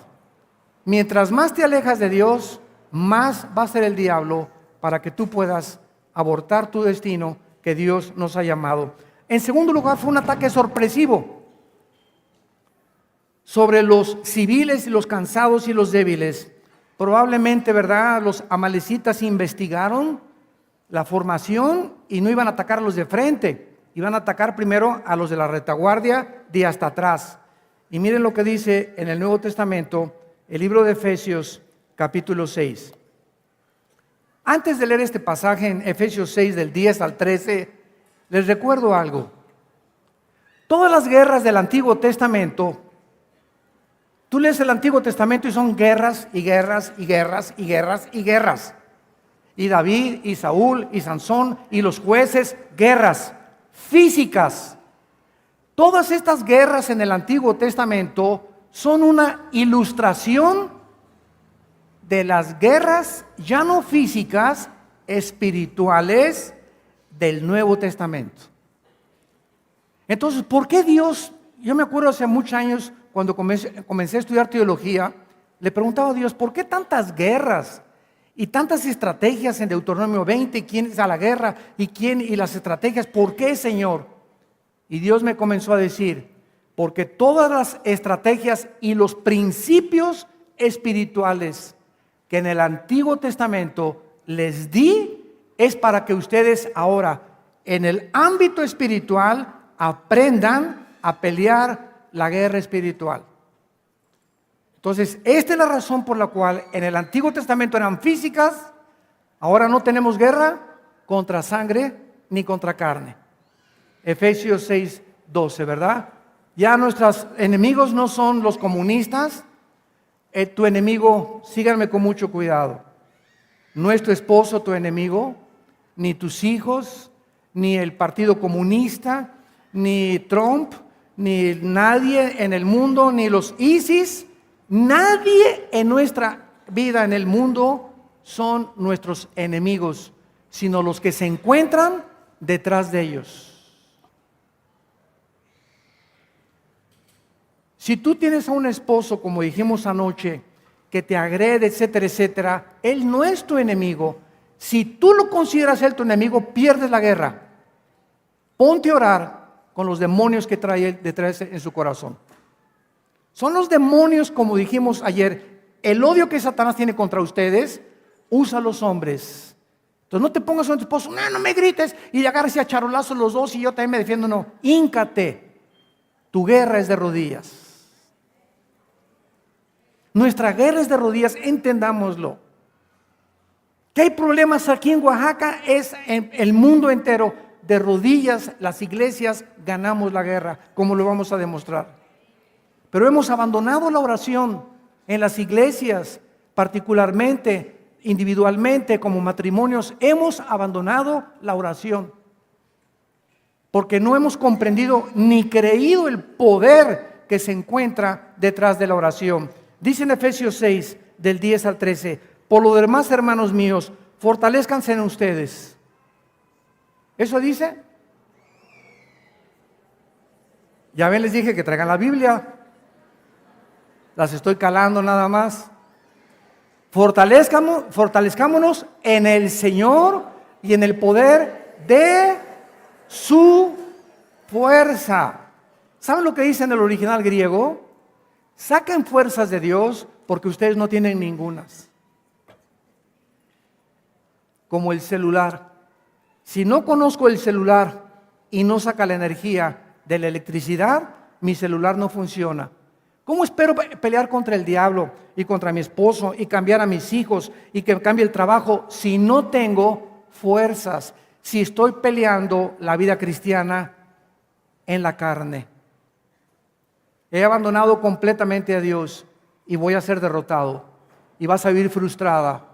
Y después de la frustración viene la amargura. Siempre la amargura es el resultado de una persona que no ha encontrado respuestas porque las espera encontrar en el poder de su carne y no en el poder de Dios.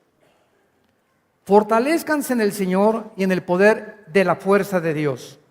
Vístanse de la armadura de Dios para que estén firmes contra las acechanzas del diablo. Porque no tenemos lucha ni contra comunistas, ni contra maestros, ni contra Trump, ni contra partidos políticos, ni contra nadie en el mundo. No son las personas nuestros enemigos. Somos los cristianos como extraterrestres que hemos aterrizado en un mundo que no es de nosotros y comenzamos a ver como en tercera dimensión, o comenzamos a ver con vista que penetra a las personas, que detrás de los seres humanos se encuentran entidades espirituales entrenadas contra nosotros, contra la iglesia y contra la Biblia para destruirnos.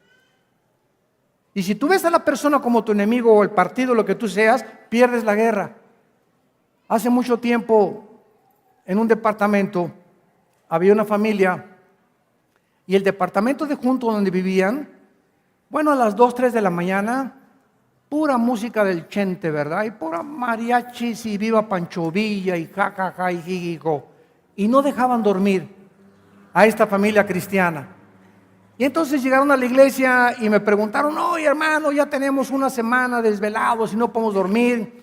Y el hermano fue un día y que le golpeó la puerta, este y el otro, y sacó el cohete ahí, la pistolota, y tratando de amenazarlos a los del departamento que si no le bajaban a la música, iba inclusive a tomar las armas. Y me dio mucha tristeza la forma como estaban peleando la guerra espiritual.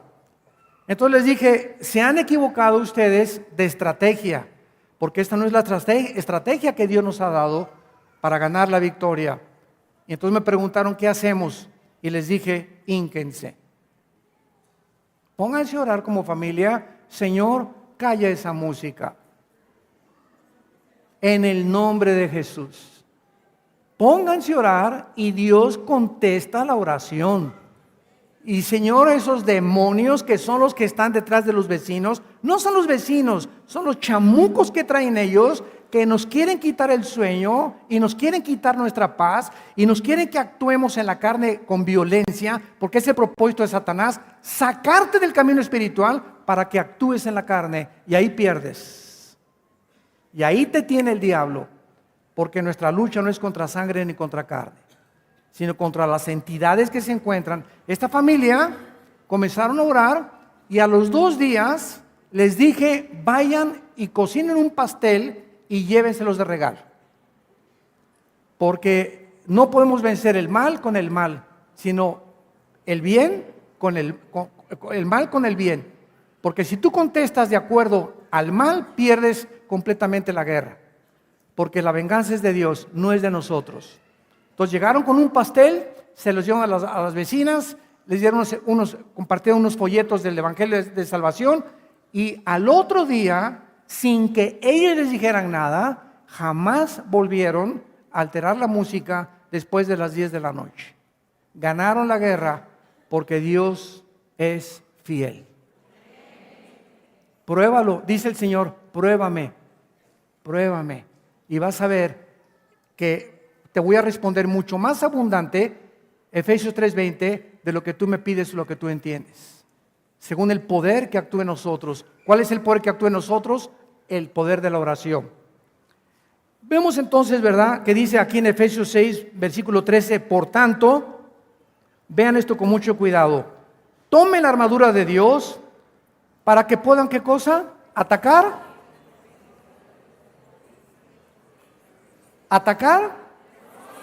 Corretear al diablo y aventarle flechas ahí en el Popocatépetl. o subir un helicóptero y derramar aceite sobre Oaxaca o sobre México para que los chamucos se vayan? Nunca, nunca en la Biblia se nos manda atacar al diablo. Nunca se nos manda resistir. Porque el que lo ataca es Dios, no nosotros. Ahora, cuando vamos a sacar un endemoniado, ¿verdad? En el nombre de Jesús, no en mi nombre. En el nombre de Jesús, suelta a esa persona. Pero no lo estoy atacando, no estoy diciendo chamuco, hijo de Trump. Ya la traigo, ¿verdad? Contra el güero.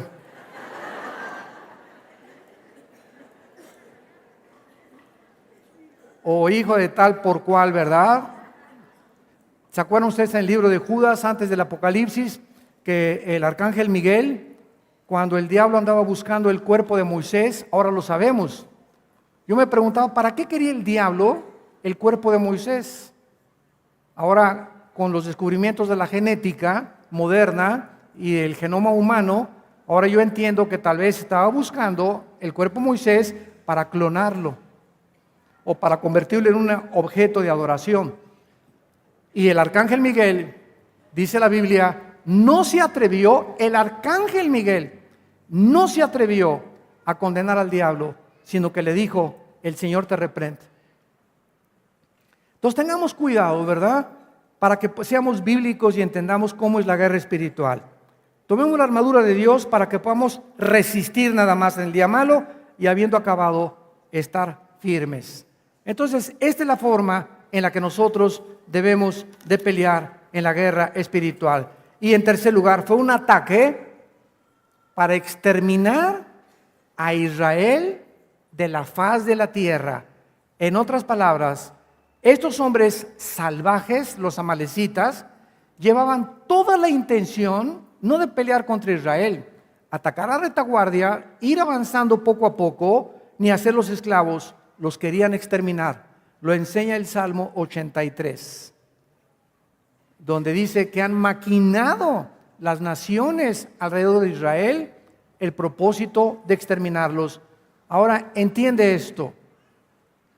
Satanás anhela no hacerte daño. Satanás anhela destruirnos, acabar con nosotros. Y escuchen esto. La manera como Satanás y los demonios comienzan a atacarnos es siempre, siempre, siempre atormentándonos mentalmente. Atormentándonos mentalmente, quitándonos el sueño, diciéndonos no vales nada, nunca vas a lograr tus propósitos. Nunca va a venir tu David y te va a quitar el cocodrilo con el que estás casada. Nunca vas a salir de perico perro. Nunca te va a pasar estas cosas. Y comienza a atormentarnos o quítate la vida. Para ti ya no hay ninguna solución. Ya te embarazaste, el mundo se te va a venir encima. ¿Sabes una cosa? Aunque el mundo se venga encima como la Virgen María, el Señor está conmigo, nunca me dejará, nunca me desamparará. Y con Él asaltaré muros y derribaré ejércitos. Y cuando tú comienzas a autoalimentarte con la palabra de Dios y a confesar con tus labios las promesas de Dios, Él nos deja, no se acerca a nosotros. Pero cuando comienzas a creer sus mentiras, te atormenta. No valgo nada, soy la pobrecita, nunca me voy a casar o nunca me va a ir bien en la vida, etcétera, etcétera.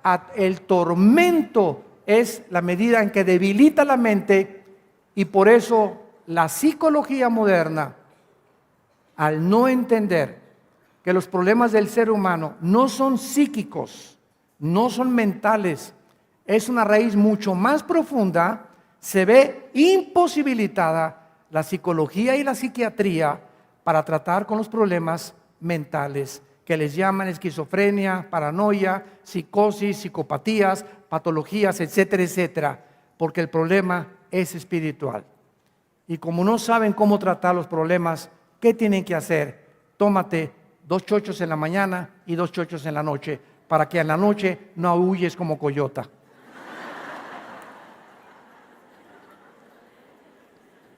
No te pueden curar. te narcotizan, te drogan. Y tuve un hospital psiquiátrico al que tú me menciones. Y el 90% de los pacientes en los hospitales psiquiátricos están drogados. Todos están manejados con químicos, porque no hay manera de traerlos a la conciencia o a la realidad, más que la sangre de Jesucristo. Nada más, no hay ninguna otra forma.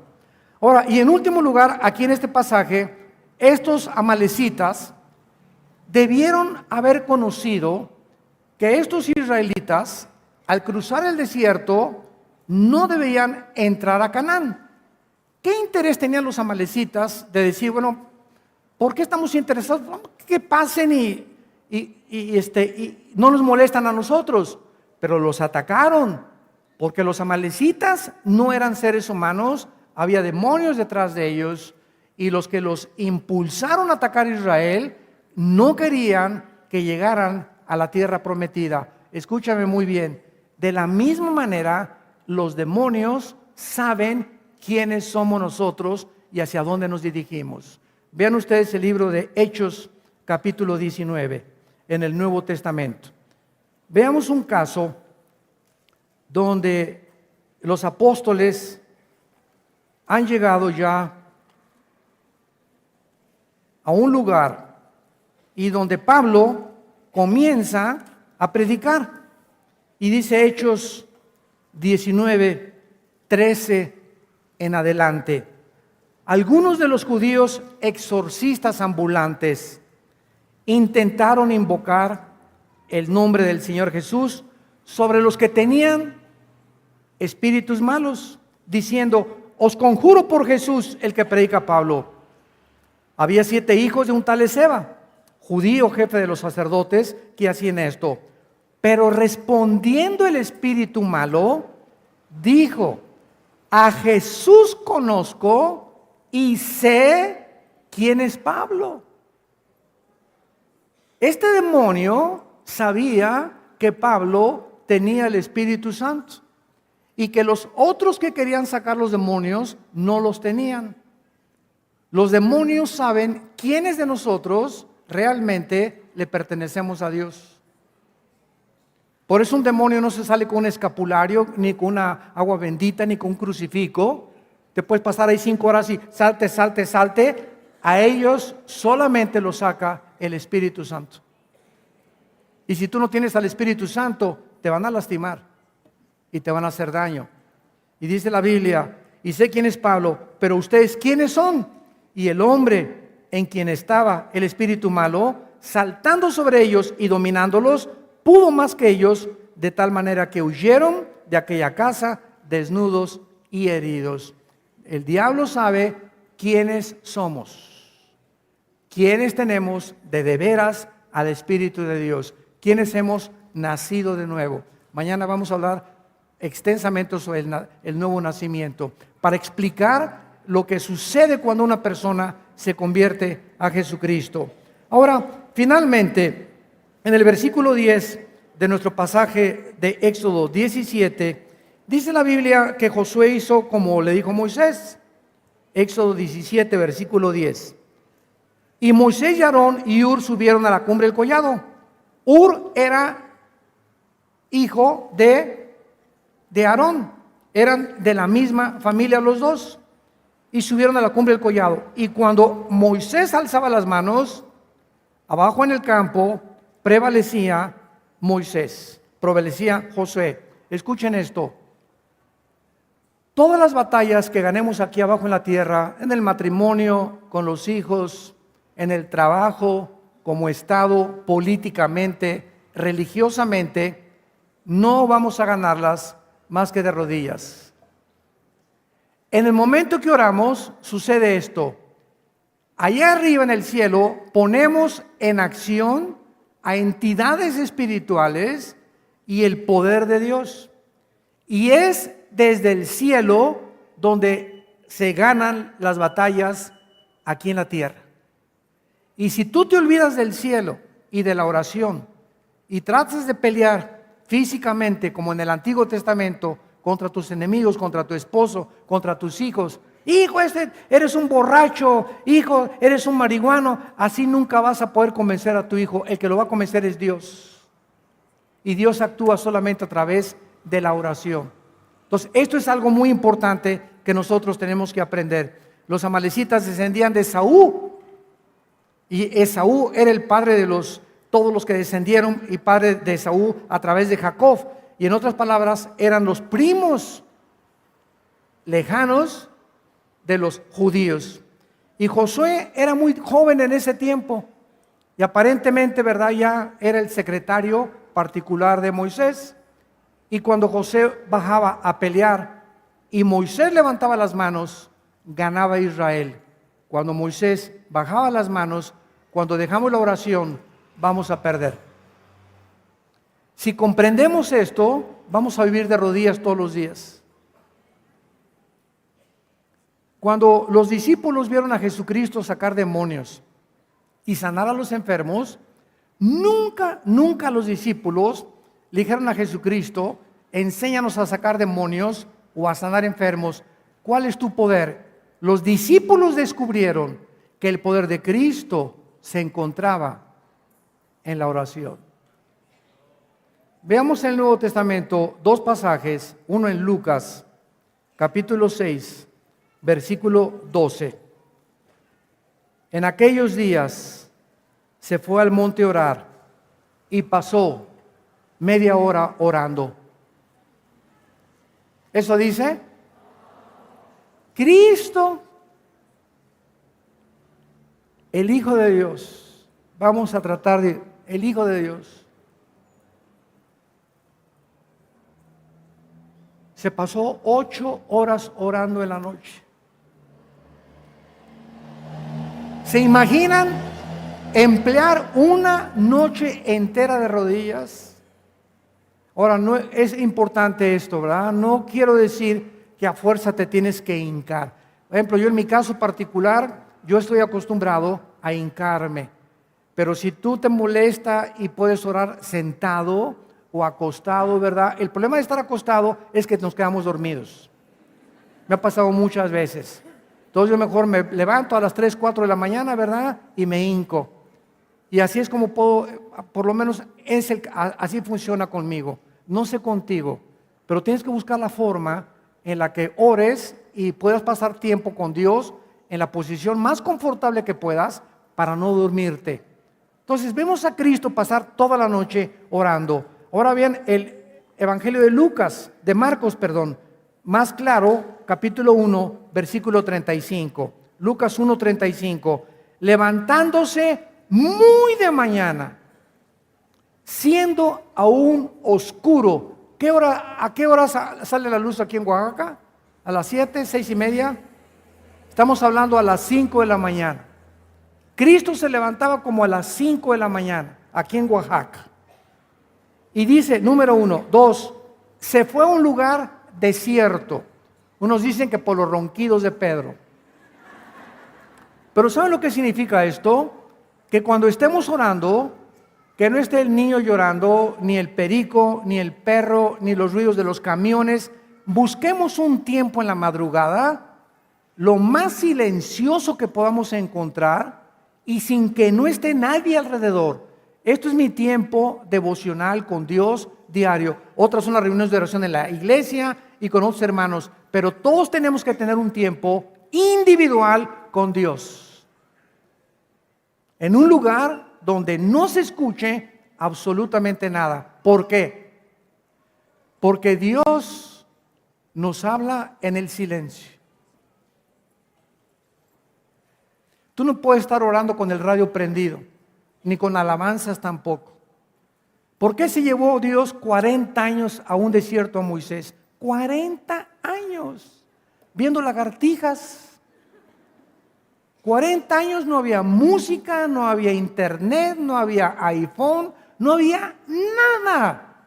40 años para desprogramar los programas que Egipto le metió y todos los diplomados y las maestrías y los doctorados que le dieron en Egipto, lo tuvo que desprogramar para meterle sus programas Dios y prepararlo a los 80 años a ser el líder más grande del Antiguo Testamento. Dirigir a 2 millones de cabritos, porque no fueron ovejas, eran puros cabritos. Menos Josué y Caleb, de casi 2 millones, solo 2 entraron a la tierra de Canaán. Levantándose Cristo de mañana, en la oscuridad, se fue a un lugar desierto y allí oraba. Los discípulos descubrieron el secreto del poder de nuestro Maestro está en la oración. Y entonces le dijeron, enséñanos a orar. Nunca le dijeron, enséñanos a sacar demonios, enséñanos a sanar a los enfermos, enséñanos a orar. Queremos aprender lo que tú haces, cómo debemos orar, qué debemos hacer. Y Cristo les da el Padre Nuestro como una guía de lo que es la oración. Padre Nuestro, dirigimos nuestra oración al Padre, nunca al Espíritu Santo. Tengan cuidado de esto. No hay tal cosa como orarle al Espíritu Santo. No hay ninguna parte en la Biblia donde se nos mande orarle al Espíritu Santo. Escuchen esto, nuestra oración es al Padre en el nombre de Jesucristo y el Espíritu Santo realiza la respuesta. Pero la oración siempre va dirigida al Padre.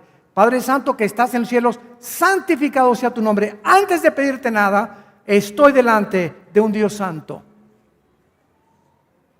Mi vida tiene que ser santa para acercarme en oración a Dios, porque es un Dios santo.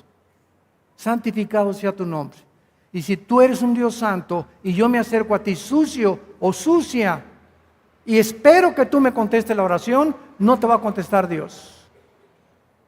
Dios responde cuando nuestras vidas son limpias y nos bendice mucho más allá de lo que le pedimos o entendemos.